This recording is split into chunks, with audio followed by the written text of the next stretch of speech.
Well, joining me each Thursday is National Senator and frontbencher Barnaby Joyce, the former Deputy Prime Minister.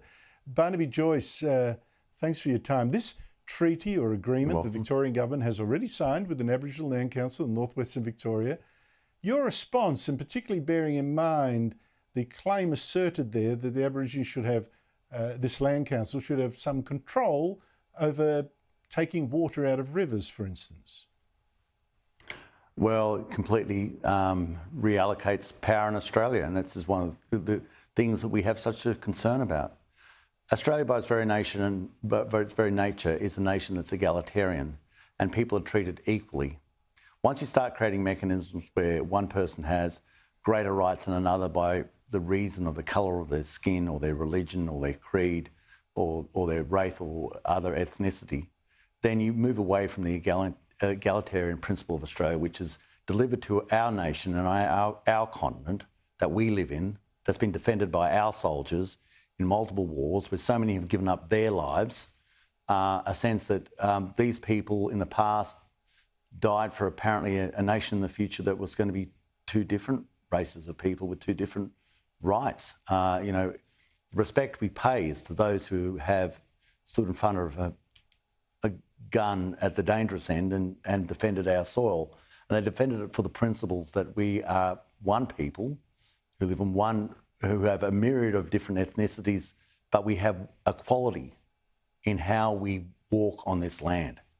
And the moment you move away from that and start defining people as to a greater right and a lesser right, you're completely changing the complexion of Australia. And it's a bad change. It's a very bad change. And so when you say water rights... Well, it changes completely the nature of democracy, Barnaby Joyce. It changes the nature of democracy. 100%. If we have a debate right now, we can't decide what to do, put up to a vote. If 50% plus one of the people want this, it happens. But here we've got a model where 3% of the people say no, they can stop the other 97%. I mean, that's, or at least, it's a draw. I mean, this is just undemocratic. The Prime Minister, though... And this... Sorry. There you go. Well, the Prime Minister, though, is saying that the opposition, you guys, deliberately confusing two things here. The voice to Parliament, that we're actually going to be asked to support in referendum this year, and then things like this treaty, which the Indigenous Australians Minister said today won't be worked on until after the voice. Are you being unfair? Are you confusing the two things? No. The Prime Minister is not telling the truth.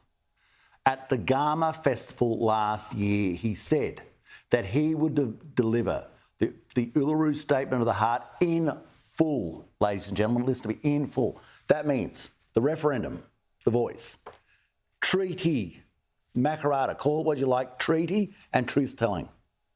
He said he would deliver it in full.